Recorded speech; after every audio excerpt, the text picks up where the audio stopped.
আমেরিকার সব লক্ষ্য অর্জন না হওয়া পর্যন্ত ইরানে পূর্ণ শক্তিতে সামরিক অভিযান চলবে বলে জানিয়েছেন প্রেসিডেন্ট ডোনাল্ড ট্রাম্প। রবিবার এক ভিডিও বার্তায় চলমান সংঘাতে তিনি আমেরিকান সেনা নিহতের ঘটনায় শোক প্রকাশ করেন। তিনি প্রেসিডেন্ট সতর্ক করেন অভিযান শেষ না হওয়া পর্যন্ত আরও হতাহতের ঘটনা ঘটতে পারে। পাশাপাশি ইরানের রেভলিউশনারি গার্ড ও সামরিক পুলিশকে আত্মসমর্পণের আহ্বান জানিয়েছেন তিনি। এদিকে দ্য আটলান্টিককে দেয়া এক সাক্ষাৎকারে ট্রাম্প জানিয়েছেন ইরানের নতুন নেতৃত্ব এরই মধ্যে তাকে আলোচনার প্রস্তাব দিয়েছে এবং তিনি তাতে সম্মত হয়েছেন। Over the past 36 hours, the United States and its partners have launched Operation Epic Fury. শনিবার ইরানে শুরু করা আমেরিকা ও ইসরায়েলের হামলাকে বিশ্বের ইতিহাসের অন্যতম বৃহৎ, জটিল এবং সবচেয়ে শক্তিশালী সামরিক অভিযানগুলোর একটি বলে আখ্যায়িত করেছেন president Donald Trump. The world has ever seen. Nobody's seen anything like it. বিশ্ব এর আগে এমন কিছু দেখেনি উল্লেখ করে তিনি বলেন ইরানের শত শত লক্ষ্যবস্তুতে আঘাত হানা হয়েছে, যার মধ্যে রেভলিউশনারি গার্ডের স্থাপনা এবং আকাশ প্রতিরক্ষা ব্যবস্থাও রয়েছে।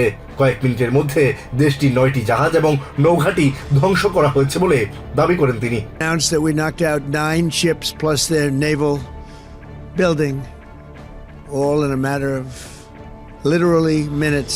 ইরানের নিহত সর্বোচ্চ নেতা আয়াতুল্লাহ খামেনিকে নিকৃষ্ট ও জঘন্য ব্যক্তি আখ্যায়িত করে তিনি অভিযোগ করেন খামেনি হাজারো আমেরিকান সহ অসংখ্য নিরীহ মানুষের রক্তে তার হাত রঞ্জিত করেছিলেন, তাই তার মৃত্যুতে উল্লাস করছে মানুষ। And the voices of the Iranian people could be heard cheering and celebrating in the streets when his death was announced. ইরানের সম্পূর্ণ সামরিক কমান্ড ধ্বংস হয়ে গেছে এবং তাদের অনেকেই নিজেদের জীবন বাঁচাতে আত্মসমর্পণ করতে চায় বলেও দাবি করেন Trump. They want immunity. They're calling by the thousands.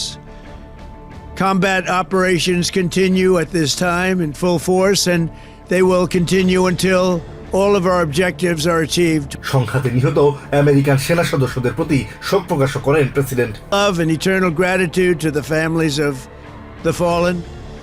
And sadly, there will likely be more. Before it ends, that's... America এখন আবার বিশ্বের সবচেয়ে ধনী ও শক্তিশালী জাতি উল্লেখ করে ট্রাম্প বলেন ইরান আর কখনোই আমেরিকার জন্য হুমকি হয়ে দাঁড়াতে পারবে না। These actions are right and they are necessary to ensure that Americans will never have to face a radical, bloodthirsty terrorist regime armed with nuclear weapons and lots of threats. দায় মুক্তি পেতে ইরানের রেভলিউশনারি গার্ড ও সামরিক পুলিশকে আত্মসমর্পণ করতেও আহ্বান জানান president. Once again urge the Revolutionary Guard, the Iranian military, police to lay down your arms and receive full immunity or face certain death. এদিকে ফ্লোরিডার মার-আ-লাগো থেকে দ্য আটলান্টিককে দেয়া এক সাক্ষাৎকারে প্রেসিডেন্ট ট্রাম্প জানিয়েছেন ইরানের নতুন নেতৃত্ব তার সঙ্গে কথা বলতে চায় এবং তিনি তাতে সম্মত হয়েছেন। প্রেসিডেন্ট বলেন আরও আগে তাদের এটা করা উচিত ছিল, তারা অনেক দেরি করে ফেলেছে। আমেরিকা ও ইসরায়েলের যৌথ অভিযানের দ্বিতীয় দিনে রবিবারও ইরানে বেশ কিছু হামলার খবর পাওয়া যায়। তেহরানে ইরানের রাষ্ট্রীয় টেলিভিশন সদর দপ্তরের কাছে বিমান হামলায় একটি বিশাল অগ্নিকাণ্ড ও বিস্ফোরণ দেখা যায়।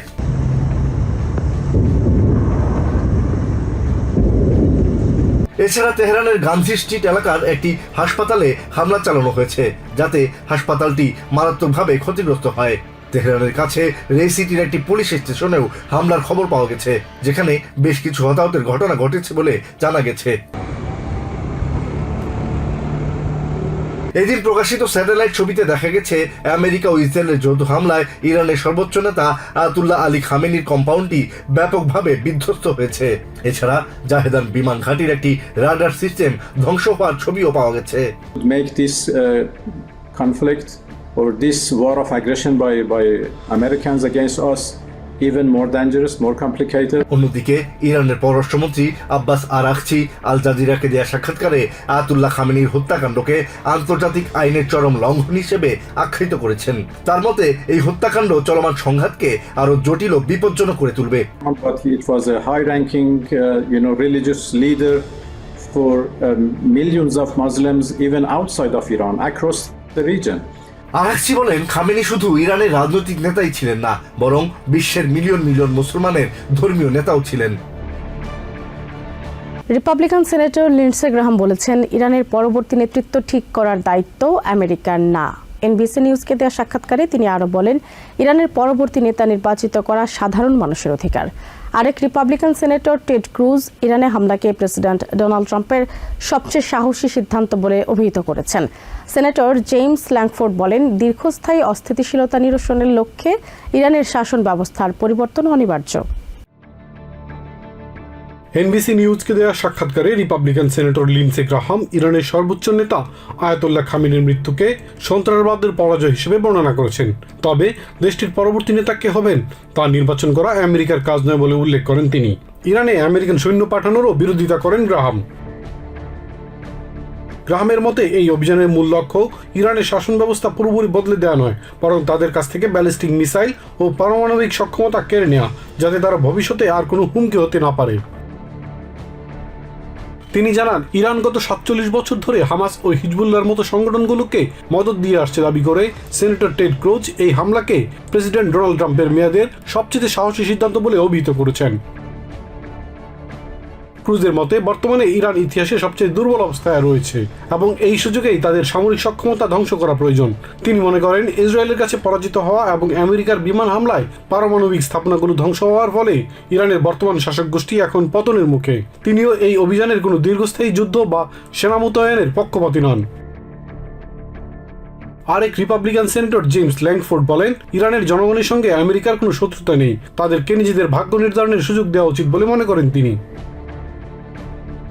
মধ্যপ্রাচ্যে আমেরিকা যতগুলো সামরিক ঘাঁটি রয়েছে তার সবগুলো মূলত ইরানের হুমকির কারণে স্থাপন করতে হয়েছে দাবি করে তিনি বলেন, এই দীর্ঘস্থায়ী অস্থিতিশীলতা নিরসনের জন্য দেশটির শাসন ব্যবস্থার পরিবর্তন জরুরি।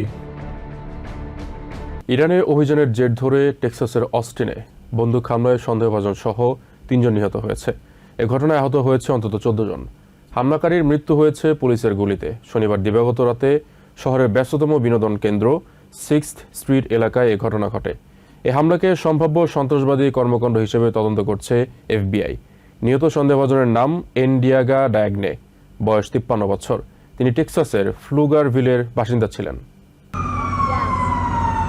পুলিশ জানিয়েছে, শনিবার দিবাগত মধ্যরাতে অস্টিনের ব্যস্ততম বিনোদন কেন্দ্র 6th স্ট্রিটের বাফার্স বার এলাকার বাইরে একটি চলন্ত গাড়ি থেকে হঠাৎ গুলি ছুটতে শুরু করে এক বন্দুকধারী। এতে বেশ কয়েকজন হতাহত হন। Around 1:58, we had a call came in that shooting. হামলাকারী একটি বড় SUV নিয়ে ওই এলাকাটি কয়েকবার প্রদক্ষিণ করার পর গুলিবর্ষণ শুরু করে। এরপর সে উড স্ট্রিটের দিকে গিয়ে গাড়ি থেকে নেমে পথচারীদের উপর গুলি ছোড়ে। সেখান থেকে ইস্ট 6th স্ট্রিটের দিকে যাওয়ার সময় আইনশৃঙ্খলা বাহিনীর গুলিতে সে নিহত হয় বলে জানান Lisa Davis. Officers were coming toward him, and at the intersection he was shot and he was killed. Obviously, it's still way too early in the process to determine an exact motivation. Austin police আরও জানিয়েছে, সন্দেহভাজন হামলাকারীর নাম এন্ডিয়াগা ডায়াগনে। সেনেগালে জন্ম নেওয়া 53 বছর বয়সী ওই ব্যক্তি 2006 সালে আমেরিকায় এসেছিলেন এবং টেক্সাসের ফ্লুগারভিলে বসবাস করতেন বলে জানিয়েছে তারা। FBI এর স্যান অ্যান্টোনিও ফিল্ড অফিসের স্পেশাল এজেন্ট ইনচার্জ রাসেল ডরান জানান, হামলার সময় তার পরনে প্রপার্টি অব আল্লাহ লেখা একটি টি-শার্ট এবং ইরানের পতাকার নকশা ছিল। তদন্তকারীদের মতে সন্দেহভাজনের কাছে এবং গাড়িতে এমন কিছু আলামত পাওয়া গেছে যা সরাসরি সন্ত্রাসবাদের দিকে ইঙ্গিত করে। There were indicators that on the subject and in his vehicle that indicate potential nexus to terrorism.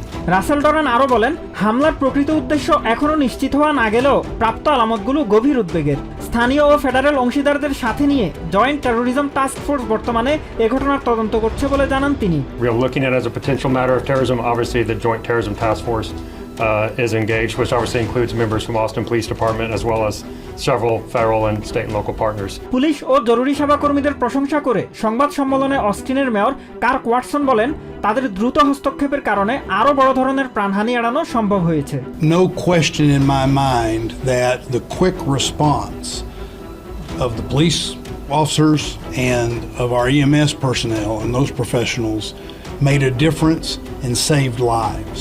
এদিকে হোয়াইট হাউসের প্রেস সেক্রেটারি ক্যারোলাইন লেভিট এক বিবৃতিতে জানান, এ বন্দুক হামলা সম্পর্কে প্রেসিডেন্ট ডোনাল্ড ট্রাম্পকে বিস্তারিত অবহিত করা হয়েছে।